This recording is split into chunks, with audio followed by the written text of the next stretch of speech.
Horror कहानियां थी। कौन थी वो? मैं 8 महीने की प्रेग्नेंट थी और अपनी डिलीवरी के लिए अपने मायके गई थी। माँ ने मुझे फोन पर बताया, घर के पीछे की तरफ जो खाली जमीन थी ना, वहां पर एक नया कमरा बनवा लिया है। इतने सालों के बाद जैसे ही अपने घर में कदम रखा, कुछ अलग सा लगा। माँ, ये घर के पीछे की तरफ नया कमरा बनवाने की क्या जरूरत थी? अरे बेटा, घर के पीछे दूर दूर तक खाली जमीन है। तेरे पापा को कई दिनों से लग रहा था कि यहाँ पर एक कमरा बनवा लेंगे तो ताजा हवा मिल जाया करेगी।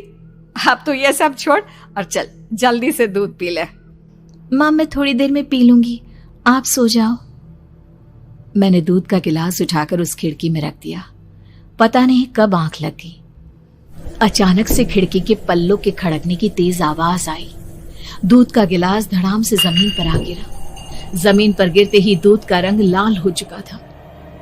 मैंने खिड़की से झांक कर बाहर देखा। चारों तरफ धुप अंधेरा था। उस अंधेरे की तरफ से कुछ आवाजें आ रही थी, जैसे छोटे बच्चे आपस में खिलखिलाकर मस्ती कर रहे हो।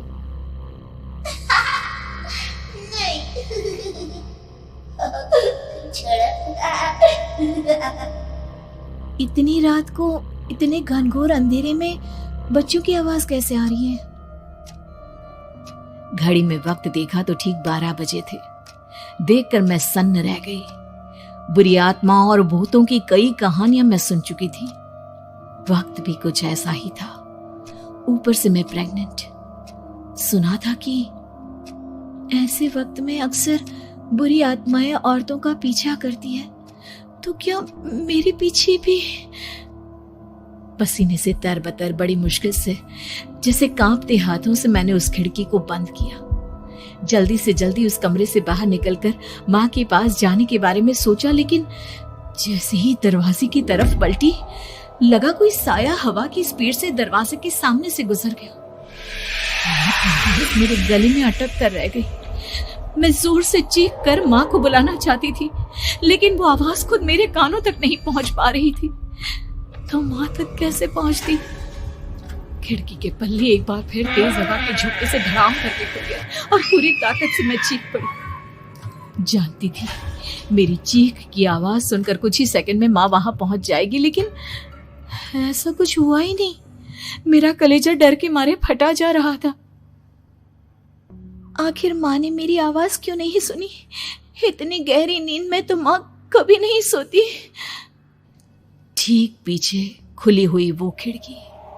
मुझ में इतनी ताकत नहीं बची थी कि मैं पलटकर उस तरफ देख भी सकूं।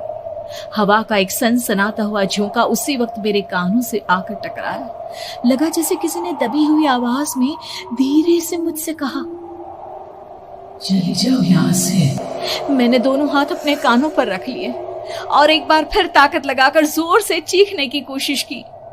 माँ! पापा! मेरी आवाज उस कमरे की दीवारों से टकराकर वापस मुझे ही सुनाई दे रही थी। जितनी ताकत के साथ मैंने चीखने की कोशिश की थी, कुछ ही देर बाद उससे कहीं ज्यादा तेज और दर्दनाक चीख मुझे सुनाई देने लगी। ये आवाज ठीक मेरे पीछे खिड़की से आ रही थी। वो आवाज मेरे कानों में पिघलते हुए लोहे की तरह गिर रही थी। उन आवाजों में हैवानियत थी। वो आवाजें किसी इंसान की नहीं है, इतना मैं समझ चुकी थी।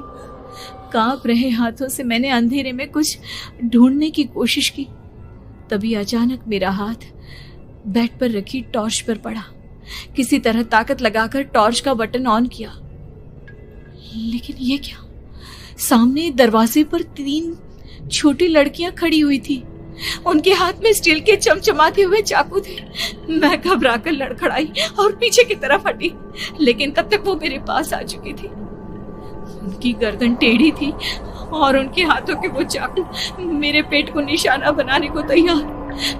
मैं जोर से चीखी, नहीं, छोड़ दो मेरे बच्चे को, मत मारो, मत मारो, छोड़ दो मेरे बच्चे को। सोनाली, क्या हुआ बेटा? तू इतनी डरी हुई क्यों है? उठ बेटा, क्या हुआ?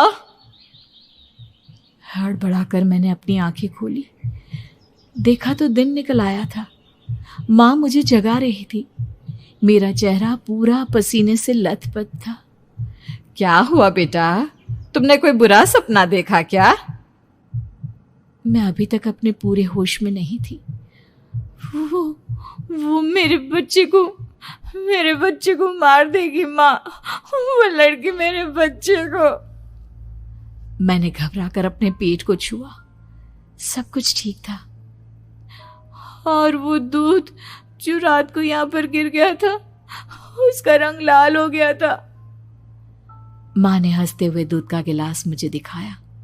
तुमने दूध पिया ही नहीं, पूरा का पूरा ऐसे ही रखा हुआ है। तुमसे कहा था ना सोनाली, सेहत के लिए लापरवाही ठीक नहीं बेटा। लेकिन मैंने तो सब कुछ अपनी खुली आंखों से देखा था। ये सपना कैसे हो सकता है?